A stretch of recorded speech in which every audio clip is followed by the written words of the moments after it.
nashtaprayeshu abhadreshu nityam bhagavata sevaya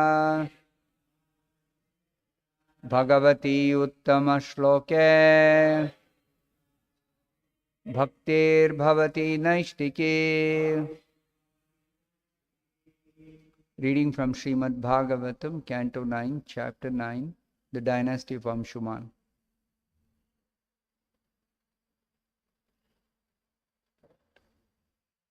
Text number 30. Saha ayam brahmarshi varyaha te soyam brahmarshi varyaste soyam brahmarshi varyaste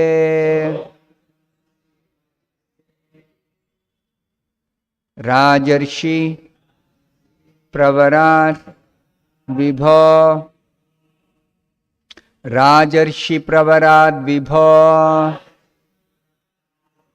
rajarshi pravarat vibho katham arhati dharmagnya kathamarhati dharmagnya kathamarhati dharmagnya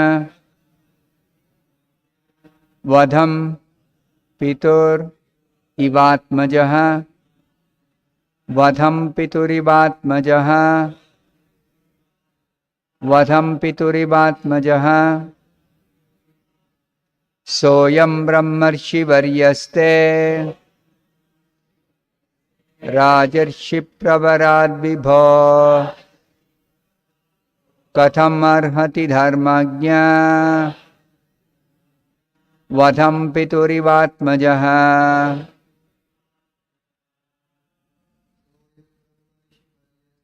Soyam brahmarshi varyaste rajarshi pravarat vibho katham arhati dharmagnya vadham piturivatmajaha. Soyam brahmarshi varyaste rajarshi pravarat vibho katham arhati dharmagnya vadham piturivatmajaha. Soyam brahmarshi varyaste rajarshi pravarat vibho katham arhati dharmagnya padam piturivatmajaha. Saha, he, the Brahmana, I am this Brahma Rishi Varyaha, not only a Brahmana, but the best of the great sages or Brahmarshis. There are different kinds of rishis, Brahmarshi, Rajarshi, Devrishi, like that. So here, the Brahmana who is a great sage is called a Brahmarshi, qualified Brahmana. Te, also from you, Raja Rishi Pravarat, for the best of all saintly kings or Rajarshis, Vibho, O master of the state, Katham, how, Arhati, he deserves, Dharmagnya, O you, who are quite aware of religious principles, Vadham, killing, Pituhu, from the father, Iva, like, Atmajaha, the son. Translation and purport by His Divine Grace A.C. Bhaktivedanta Swami Prabhupada. Translation. My Lord, you are completely aware of the religious principles. As a son never deserves to be killed by his father, here is a Brahmana who should be protected by the king and never killed. How does he deserve to be killed by a Rajarshi like you? Please repeat this translation. My Lord, you are completely aware of the religious principles. As a son never deserves to be killed by his father, here is a Brahmana who should be protected by the king and never killed. How does he deserve to be killed by a Rajarshi like you? Purport by Srila Prabhupada. The word Rajarshi refers to a king who behaves like a rishi or sage. Such a king is also called Naradeva because he is considered a representative of the Supreme Lord. Because his duty is to rule the kingdom to maintain Brahmanical culture, he never desires to kill a Brahmana. Generally, a Brahmana, woman, child, old man, or cow is never regarded as punishable. Thus, the wife of the Brahmana requested the king to refrain from this sinful act. I'll read the next 3 verses. Text 31. Tasya sadhora papasya bhrunasya brahmavadinaha katham vadham yatha babhror manyate sanmato bhavan. Translation. You are well known and worshipped in learned circles. How dare you kill this Brahmana, who is a saintly and sinless person, well versed in Vedic knowledge? Killing him would be like destroying the embryo within the womb or killing a cow. Purport by Srila Prabhupada. As stated in the Amarkosha dictionary, Bruno Arbhake Bala Garbhe, the word Bruna refers either to the cow or to the living entity in the embryo.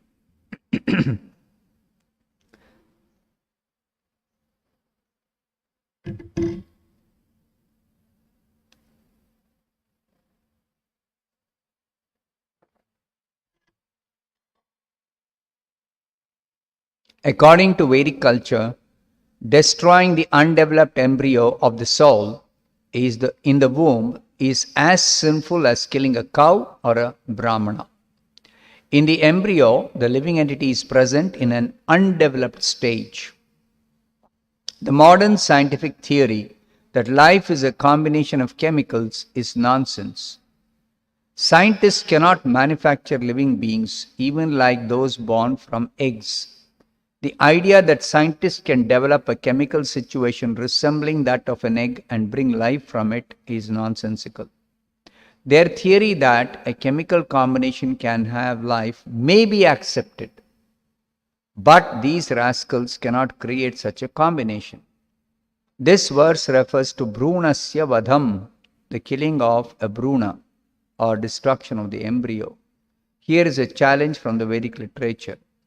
The crude atheistic understanding that the living entity is a combination of matter belongs to the grossest ignorance.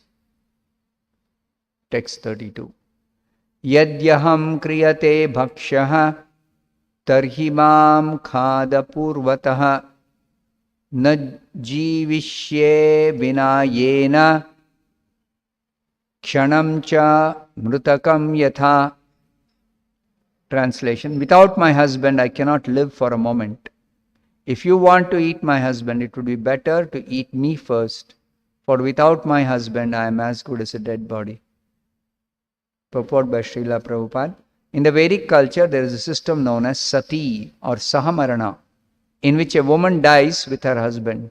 According to this system, if the husband dies, the wife will voluntarily die by falling in the blazing funeral pyre of her husband. Here in this verse, the feelings inherent in this culture are expressed by the wife of the Brahmana. A woman without a husband is like a dead body. Therefore, according to Vedic culture, a girl must be married. This is the responsibility of her father. A girl may be given in charity and a husband may have more than one wife, but a girl must be married. This is Vedic culture. A woman is supposed to be always dependent. In her childhood, she is dependent on her father, in her youth on her husband, and in old age on her elderly sons. According to Manu Samhita, she is never independent. Independence for a woman means miserable life. In this age, so many girls are unmarried. and falsely imagining themselves free, but their life is miserable. Here is an instance in which a woman felt that without her husband she was nothing but a dead body. Text 33. Evam karunabhashinya vilapantya anathavat vyagrapashum iva khadat saudasa shapamohitaha. Translation. Being condemned by the curse of Vasishta, King Saudasa devoured the Brahmana exactly as a tiger eats its prey. Even though the Brahmana's wife spoke so pitiably, Saudasa was unmoved by her lamentation. Purport. This is an example of destiny. King Saudasa was condemned by the curse of Vasishta, and therefore, even though he was well qualified, he could not restrain himself from becoming a tiger like Rakshasa, for this was his destiny. Tallabhyate dukkhavadanyata sukham. Bhagavatam, 1st canto, 5th chapter, 18th verse. As one is put into distress by destiny, destiny can also put one in a happy situation. Destiny is extremely strong, but one can change destiny if one comes to the platform of Krishna consciousness. Karmani nirdahati kintu cha bhakti bhajam. Brahma Samhita 5.54. Thus end the Bhakti Vedanta purports. Om Ajnanatimirandasya Jnananjana Shalakaya Chakshurunmilitam Yena Tasmai Shri Gurave Namaha. Nama Om Vishnu Padaya Krishna Preshtaya Bhutale Srimate Bhakti Vedanta Swamin Niti Namine. Namaste Saraswate Deve Nauravani Prachari Nirvishesha Shunyavadi Paschatya Deshatarine Shri Krishna Chaitanya Prabhu Nityananda Shri Advaita Gadadhara Srivasati Gaura Bhakta Vrinda Hare Krishna Krishna Krishna Hare Hare Hare Rama Rama Rama Hare. 27 to 32 verse numbers, that is 6 verses, are words spoken by the wife of a great Brahmana who was also a Rishi, Brahmarshi. This wife of the Brahmarshi is also enlightened lady. She is so very enlightened that she identified this Rakshasa, Saudasa, who had been cursed to become a Rakshasa, as formerly a great Rajarshi. In this 30th verse she is saying, Saha ayam brahmarshi varyaha te Rajarshi pravarat katham arhati dharmagnya vadham. You are a Rajarshi. Here is a Brahmarshi, and you are not only a Rajarshi, but you are Rajarshi Pravara, best of all Rajarshis, simply because he was a descendant of Maharaj Ikshvaku. Maharaj Ikshvaku was the son of Vaivasvata Manu.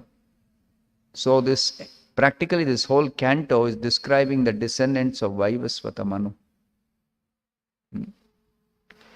So Manu means they are responsible for producing human progeny, populating the world with human beings.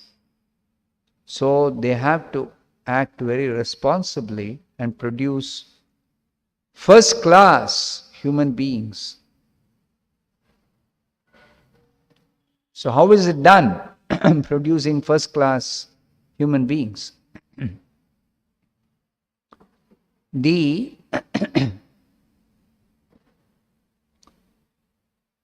child which is born of the combination of mother and father is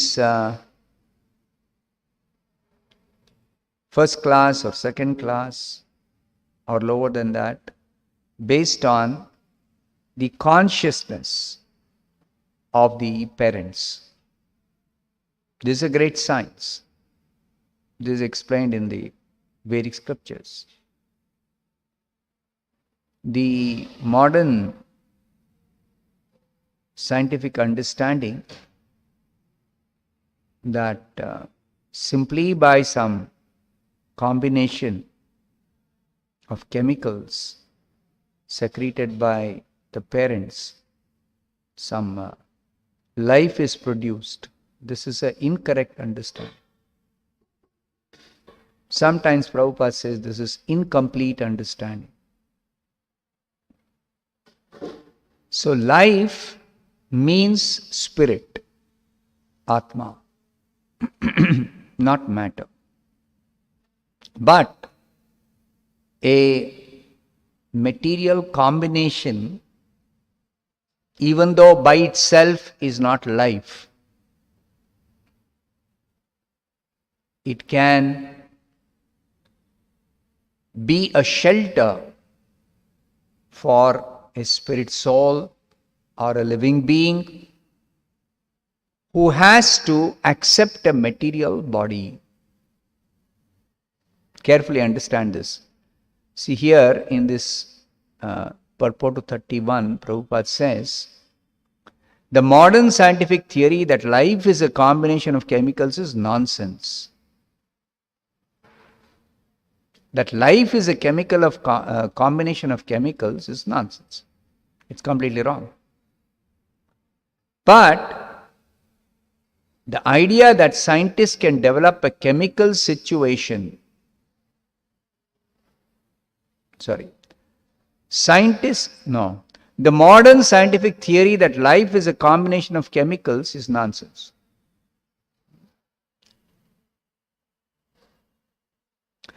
The theory of the scientists that a chemical combination can have life may be accepted.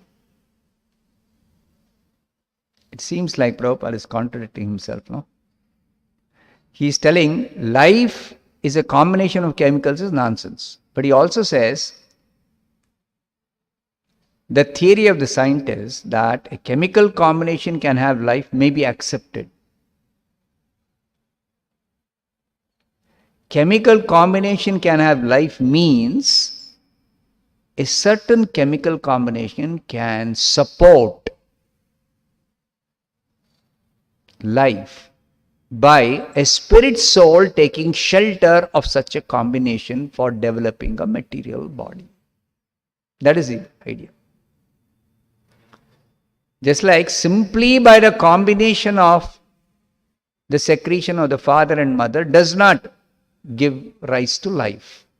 A soul has to take shelter of a father, and through the secretion of the father combining with the secretion of the mother, the soul is injected into this chemical combination of the secretions of the father and mother and is given a body by higher arrangement. This is a higher arrangement. So it's very important to note that for a soul to develop a body, the soul has to get shelter of a particular chemical combination. Now, any soul cannot take shelter of any chemical combination. No. If the soul is destined to get a human body, such a soul may take shelter of a combination of human parents. If a soul is destined to get a dog's body, such a soul has to take shelter of a male dog and a female dog's combination. So this destiny is very important. That karmana daiva netrena jantur deha upapattaye. Third canto, Lord Kapila explains. Karmana, according to the activities one has performed, and daiva netrena, under the supervision of daiva or the super soul, one living being, jantu, develops a particular type of body, deha upapattaye. So, if somebody's previous life's activities, some soul's previous life activities, is such that the soul deserves to get a human body, then a human combination will be the shelter. The soul cannot independently develop a body, a material body. That's not possible. Material body has to be awarded by material mother nature. This is explained in the Bhagavad Gita. What is that verse? 14th chapter. Aham bija pradapita sarva yonishu kaunteya murtaya sambhavantiyaha tasam brahma mahadyonir aham bija pradapita. What is the translation?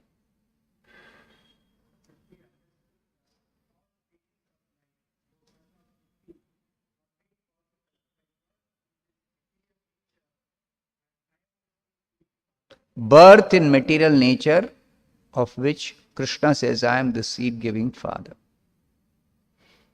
So Krishna as seed-giving father means Krishna in his incarnation as Mahavishnu glances over material nature and injects the souls.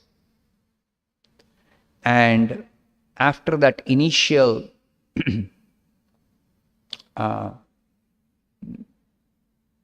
action of Mahavishnu's glancing on material nature,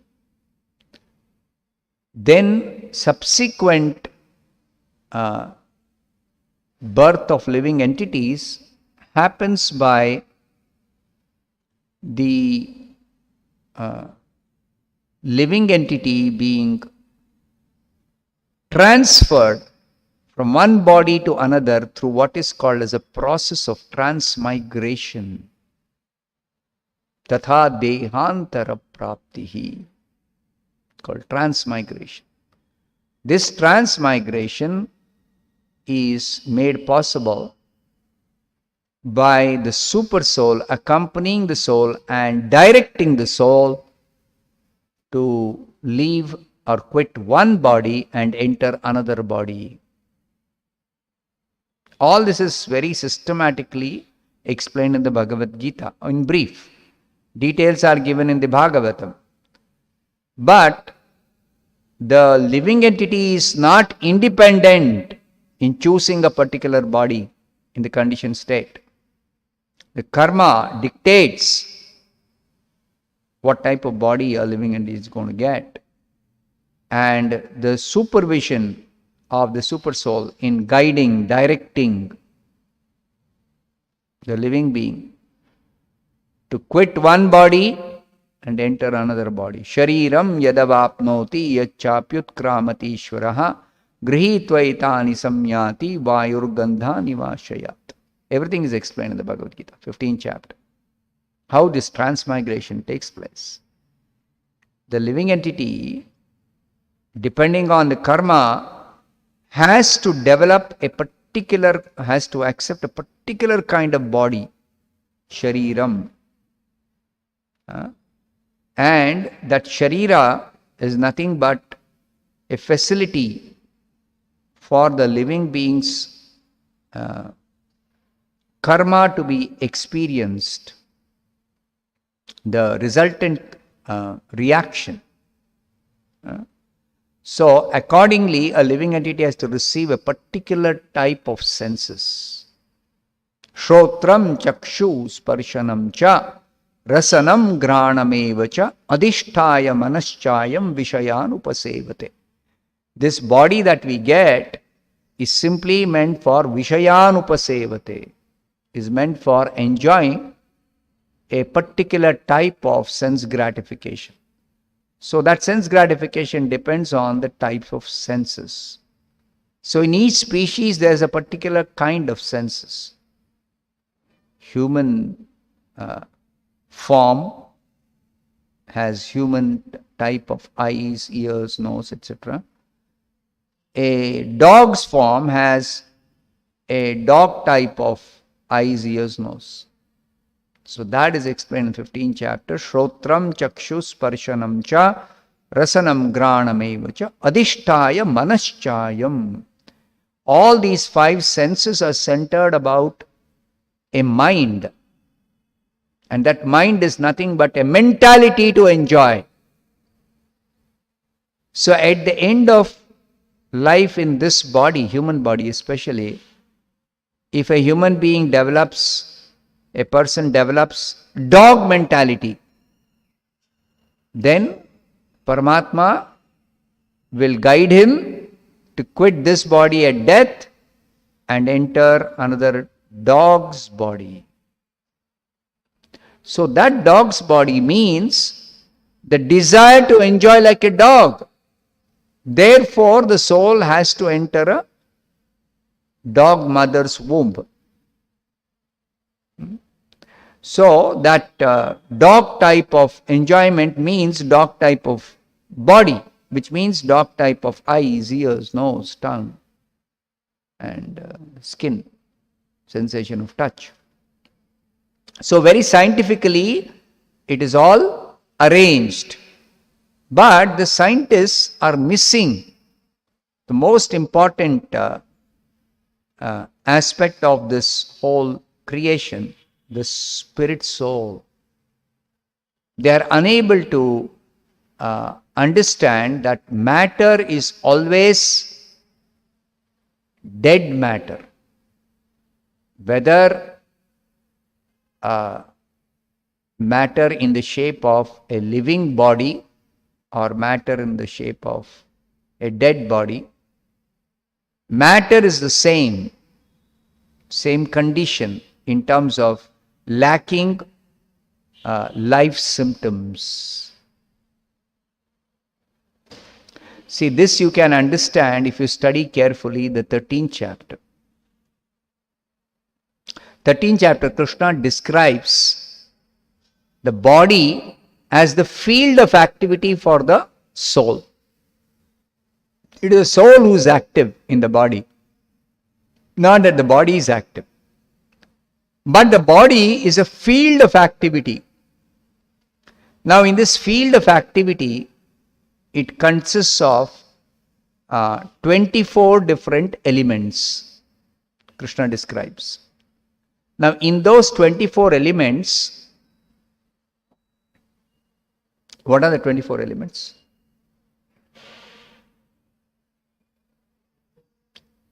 What are the words? Mahabhutanyahankaro buddhir avyaktamevacha indriyani dashaikam cha manaschendriya panchachendriya gochara. So there are 8 elements, 5 of which are called Mahabhutani, the great elements, earth, water, fire, air and ether. Mahabhutani, Ahankara. Ahankara is the false ego. Then Buddhir. Buddhi is intelligence, the material intelligence. And Avyakta. Avyakta is the unmanifest state of the material energy, of the 3 modes, which is the material energy. So the stock from which little earth, little water, little this thing is taken to form this body, that is called Avyakta. It's a stock of these elements after the material energy is differentiated into the elements. So, buddhi, avyakta, then indriyani dashaikam cha, dasha ekam, 11 senses, means the 10 knowledge acquiring senses and the senses of action. Karmendriya and Jnanendriya, together only 10, 5 and 5. But the 11th sense is the sense within, that is the mind. The mind. So, the 8 elements are included in this 24. But in addition, there are the 10 senses and the 5 sense objects. So, 8 elements, 15 senses plus sense objects, 23, and avyakta, 24th element. So, where is life symptoms? That is given in the next set of description of the interactions of the field produces some special effects. Ichha, dvesham, sukham, dukkham. What is that verse? Next verse.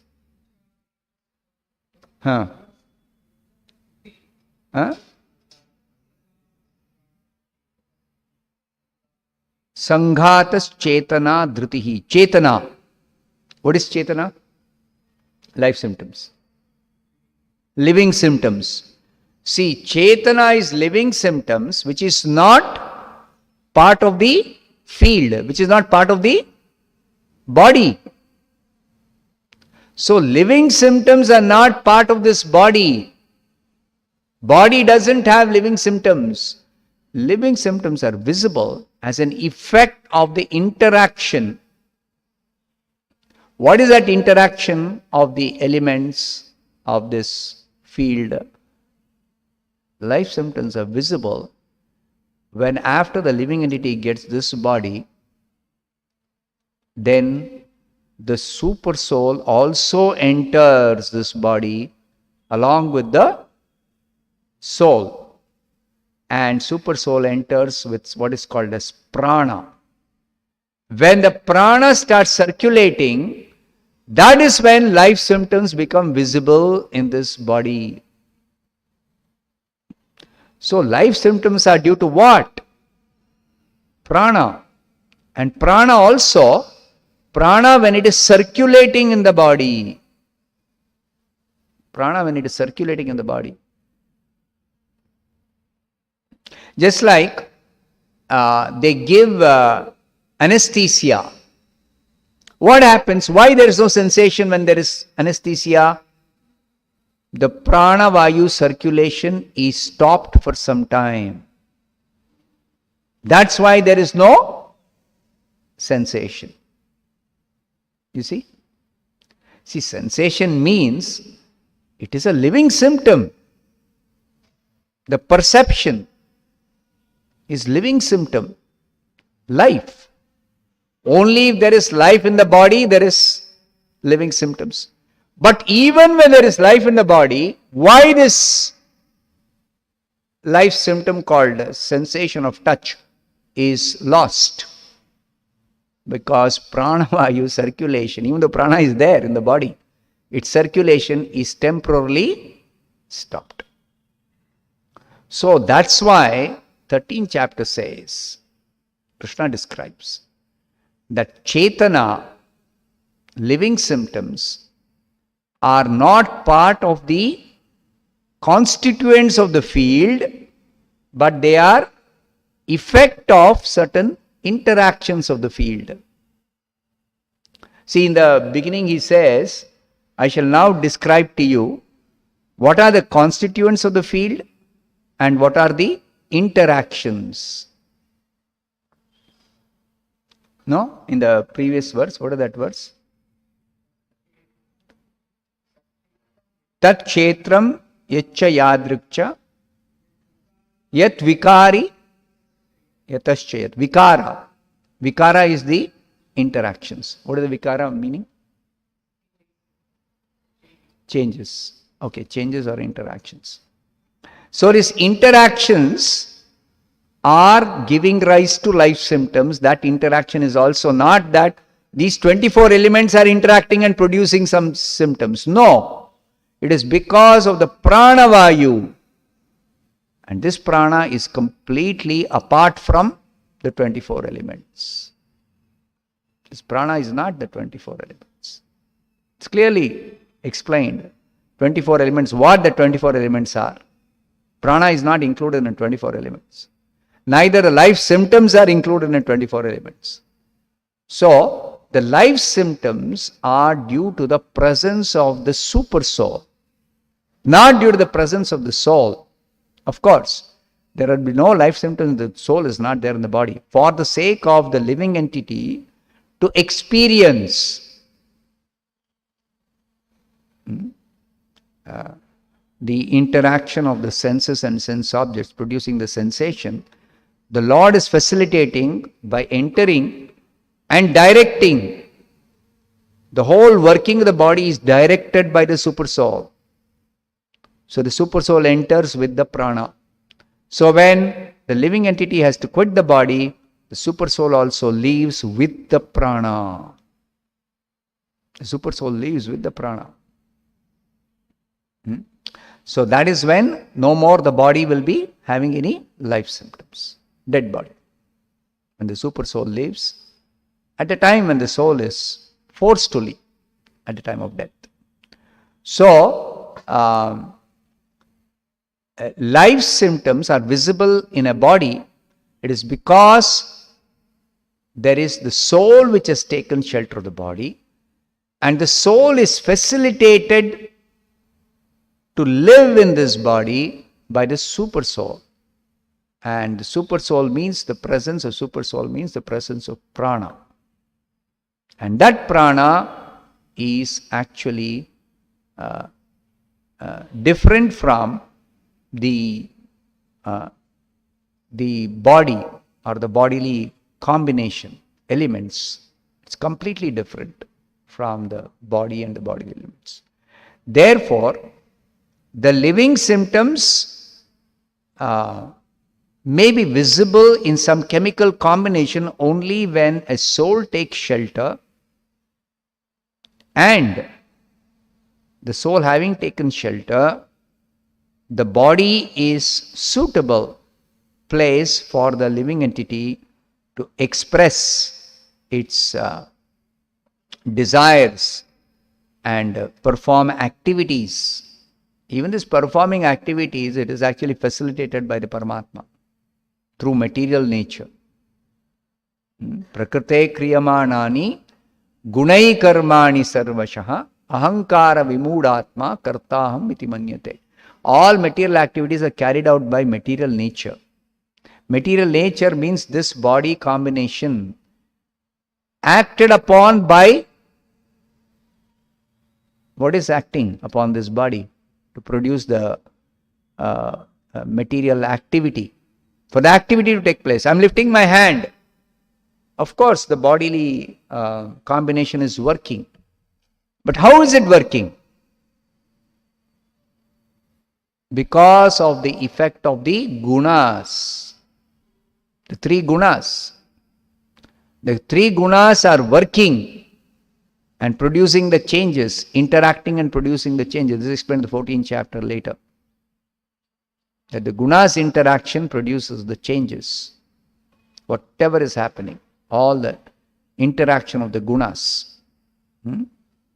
So, it is the super soul who is directing material nature, and material nature, according to the direction of the super soul, the three directors are actually further giving specific direction to the gunas to act on this body, and then this body will be seen to do some activity.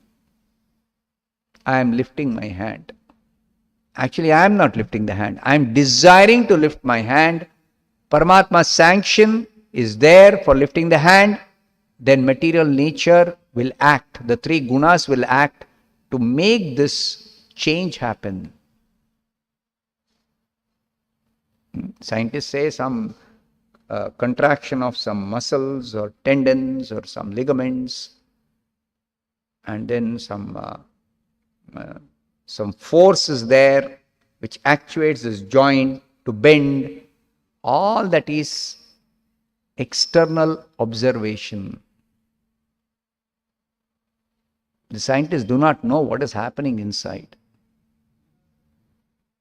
At the subtle level they do not know. Gross level they can analyze.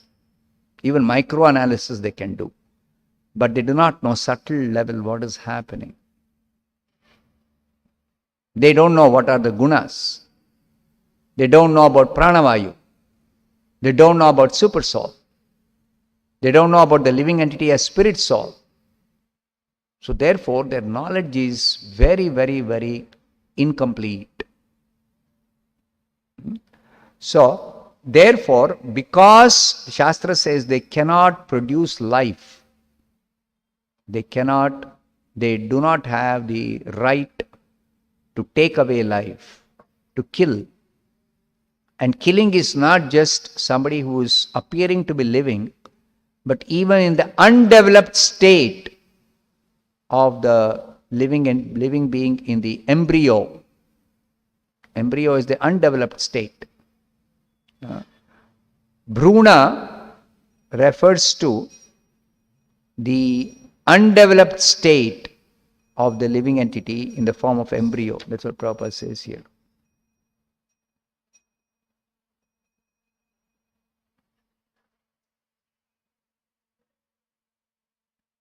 Bhruna refers to either the cow or the living entity in embryo.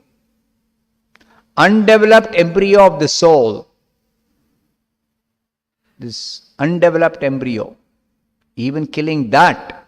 Because in the undeveloped embryo, life symptoms will not be visible. Life symptoms will not. Why? What happens to the consciousness of the living entity when the living entity enters a womb? Let's say enters a womb of a human mother. What happens? The living entity for 7 months is in a sleeping condition. Not exactly sleeping, it's like sleeping condition. It's a unconscious state.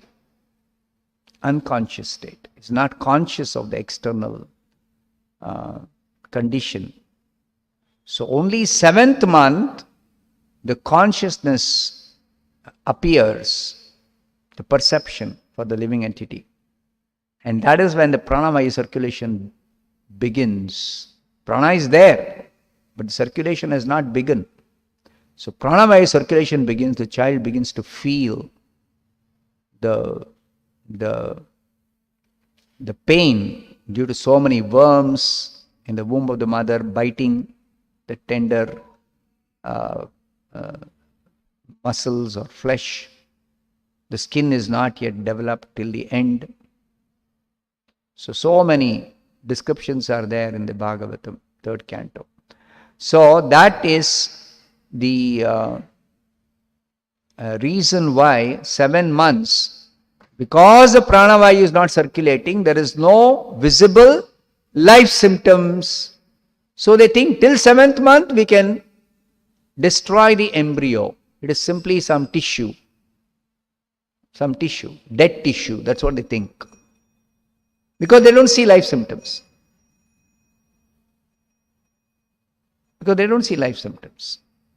So life symptoms may be visible, may not be visible. Because life symptom is not due to simply the bodily combination. It is only due to the spirit soul. And the presence of the spirit also, the consciousness that is my consciousness in this body of mine, is not the life air, is not the prana. My consciousness is simply spread throughout this body for me to perceive. to feel. That's all. Whereas the actual mechanism of when I touch this particular thing, the sensation that is produced is due to the prana. That sensation is perceived by me as hard, soft, hot, cold, whatever. Please understand the difference between prana and my consciousness which is spread throughout this body. The two are not the same. The two are different. So therefore, the life symptoms, chetana, is not the consciousness of the living being who is perceiving or feeling or experiencing. No, it is different. The consciousness, and there is a third consciousness, that is the consciousness of the super soul. In this body there are three types of consciousness. Of course, the prana cannot be said to be consciousness exactly. Prana is like consciousness. So the living entity is individual consciousness, Paramatma's supreme consciousness or super consciousness, and the pranavayu, three distinctly different things. Don't confuse between these three. So it's not so simple to analyze this working of this living body. It's not so simple at all. It's very, very, very complex. So if we carefully study the Bhagavatam, we get all these detailed understanding. Okay? I'll stop here. Grantharaj Srimad Bhagavatam ki jai, Srila Prabhupada ki jai.